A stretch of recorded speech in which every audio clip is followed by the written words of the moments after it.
Dans cette vidéo, nous allons voir les applications continues dans un espace topologique. Mais d'après ça, je vous rappelle la notion de la continuité dans R. Voilà. Continuité dans R. Donc, soit F défini sur R dans R. Continu. On a donc par définition, pour tout epsilon strictement positif, il existe un alpha strictement positif, tel que la norme de x moins a inférieure à alpha implique que la norme de f de x moins f de a inférieure à epsilon. C'est-à-dire que x compris entre a plus alpha et a moins alpha implique que f de x compris entre f de a plus epsilon et f de a moins epsilon. Et f de a plus epsilon. Voilà.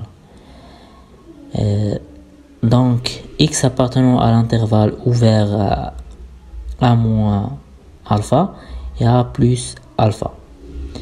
Tel que f de x appartient à un voisinage. Tel que f de x appartenant à le voisinage de f de x, c'est-à-dire f de x compris, c'est-à-dire f de x appartenant à l'intervalle ouvert f de a moins epsilon et f de a plus epsilon. C'est-à-dire de même façon, donc, c'est-à-dire x appartenant au voisinage de a implique que f de x appartenant au voisinage de f de x. Voilà.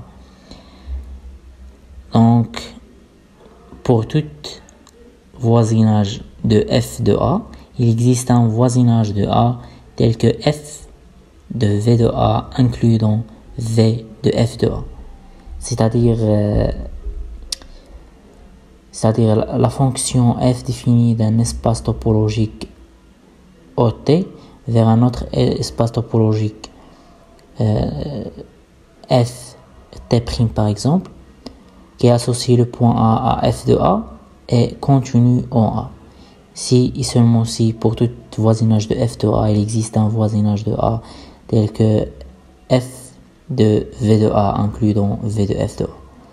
Maintenant, on passe à la définition. Donc, soit E, T et F, S, deux espaces topologiques. Et F définit soit E, T, N et F, S, deux espaces topologiques. Voilà. Et F définit sur E dans F. Et F définit de E sur F. Donc F est continu en un point A appartenant à E si pour tout voisinage de f de a, si pour tout voisinage de f de a, il existe un voisinage de a tel que f de v de a inclus dans un voisinage de f de a. C'est-à-dire s'il existe un voisinage de a tel que l'image de voisinage de a inclus dans le voisinage de f de a. Voilà. Donc on dit que f est continu en a si s'il existe un voisinage de a tel que l'image de voisinage de a inclus dans le voisinage de f de a. Voilà. Maintenant, je vais donner une remarque. Donc, soit f défini de E, soit f défini sur E dans f et a inclus dans E.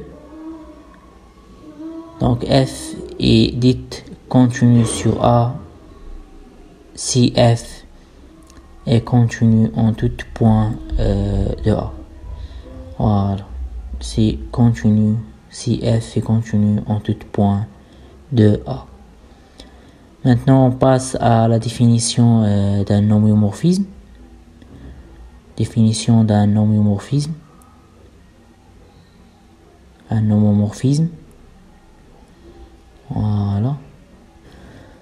soit f défini de ET vers fs, c'est-à-dire f défini sur un espace topologique ET vers un autre espace topologique fs, est un homéomorphisme de E dans F, d'un homéomorphisme de E dans F, si F est continu, si F est continu et F est bijectif. Et l'image réciproque de F, c'est-à-dire f-1, est aussi continue. Donc on dit que F est un homéomorphisme, c'est F continu bijectif et l'image réciproque de F est aussi continue. Maintenant on passe à la proposition.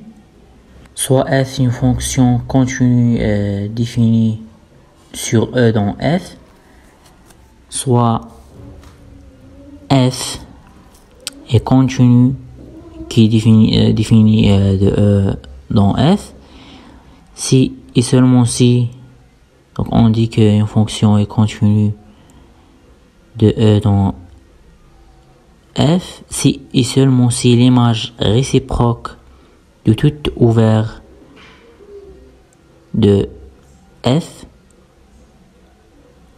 toute image réciproque de tout ouvert de F est un ouvert de E. Voilà. On définit F par exemple défini de E dans F. Voilà. Par exemple, soit xt, yt, deux espaces topologiques. Alors, la topologie induite qui définit entre deux espaces topologiques est continue. Voilà. Donc, soit xt et yt', deux espaces topologiques. Alors, l'application identité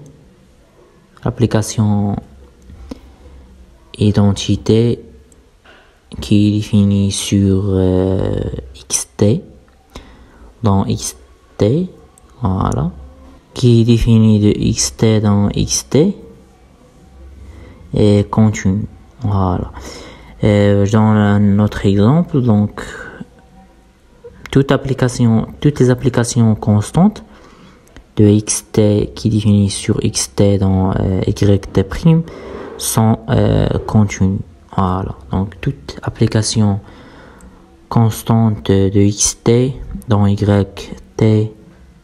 ou bien dans yt' est continue.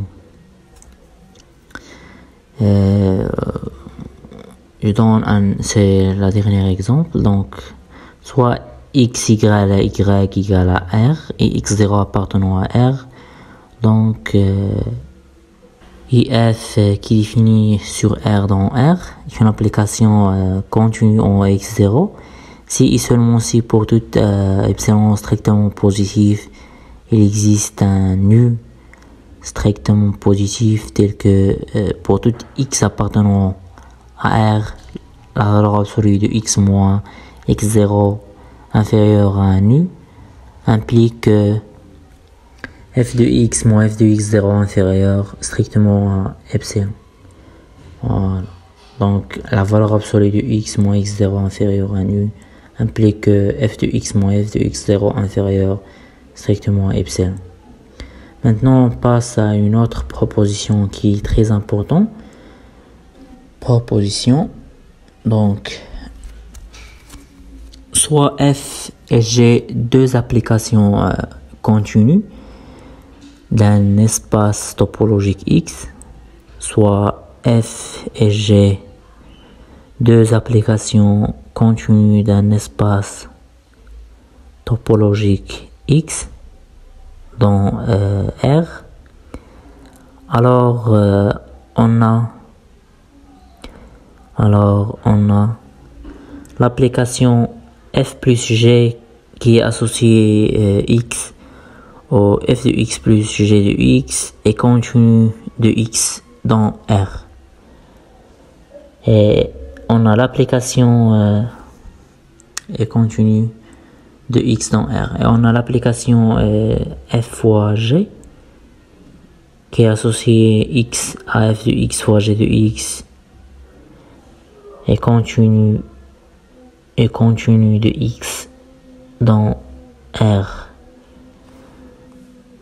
Si g ne s'annule pas, donc on définit le quotient de deux fonctions continues.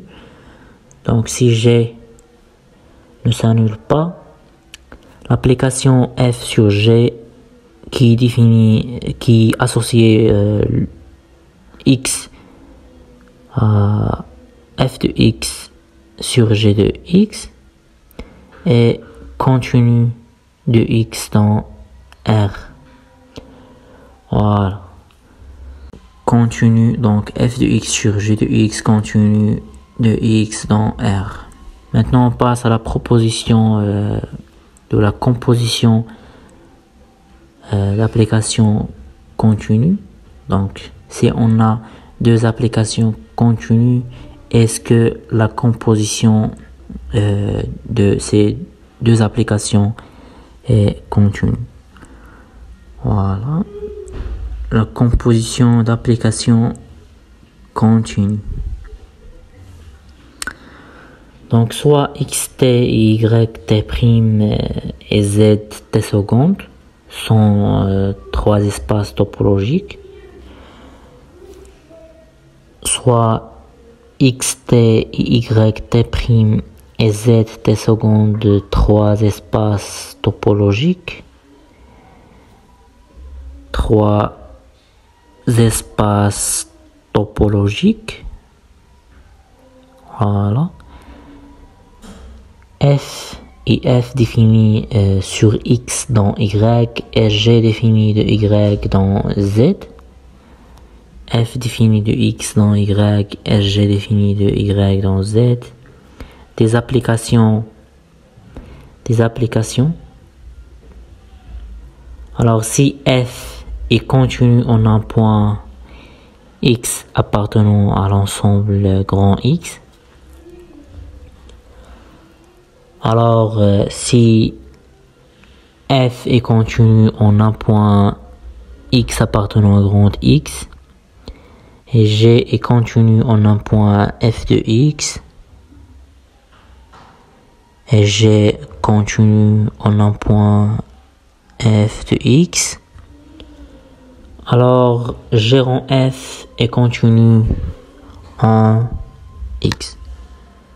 Alors g rond f est continu en x. Voilà.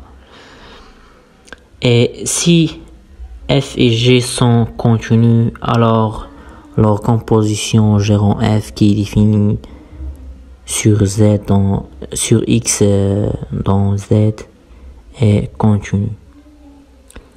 Si f et g sont deux fonctions continues, alors leur composition est continue, qui est définie sur x dans z.